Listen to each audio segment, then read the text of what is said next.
过去阮也任的总统，不管是要参选，或者是执政的过程，拢真爱甲妈祖请出来。像李登辉面对中国飞弹演习，就搬出妈祖来回击。陈水扁是希望会当学到妈祖的慈悲。马英九选总统特别点出讲，妈祖甲伊同款，拢是外省人。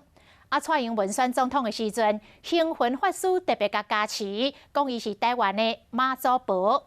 飞伫台湾的总统，不管啥物款的信仰，拢爱甲妈祖请出来，才会当有民心、接地气。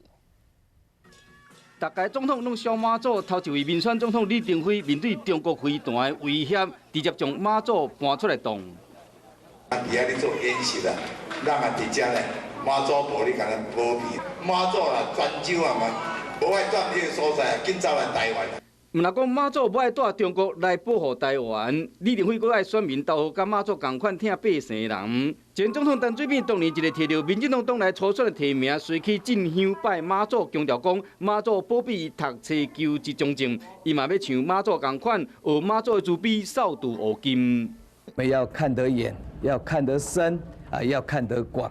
那今天呢，这样的一个千里眼呢，这个复审的这个精神，也是让我们的妈祖佛像不但慈悲，具有智慧。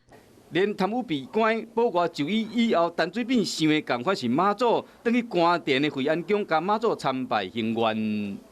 外省身份的前总统马英九要甲妈祖牵关系，直接就讲伊是福建湄洲人，讲妈祖嘛是外省人。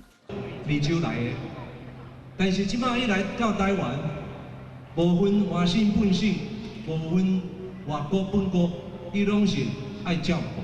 蔡英文总统除了最近有拜白沙屯的妈祖以外，2012年头一摆选举第17线的行卡就为鹿港天后宫出发，讲要学妈祖闻声救苦，可惜输予马英九。第二摆参选，直接予新婚大使点名，讲是台湾的妈祖婆。蔡英文更是我们的妈祖婆哎。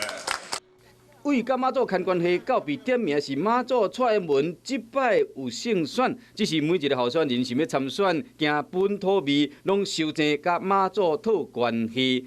要么想要当选，我看毋若是虔诚尔，嘛要靠选民的支持。一个妈祖，各种讲法无共款，这个声明真正是无定。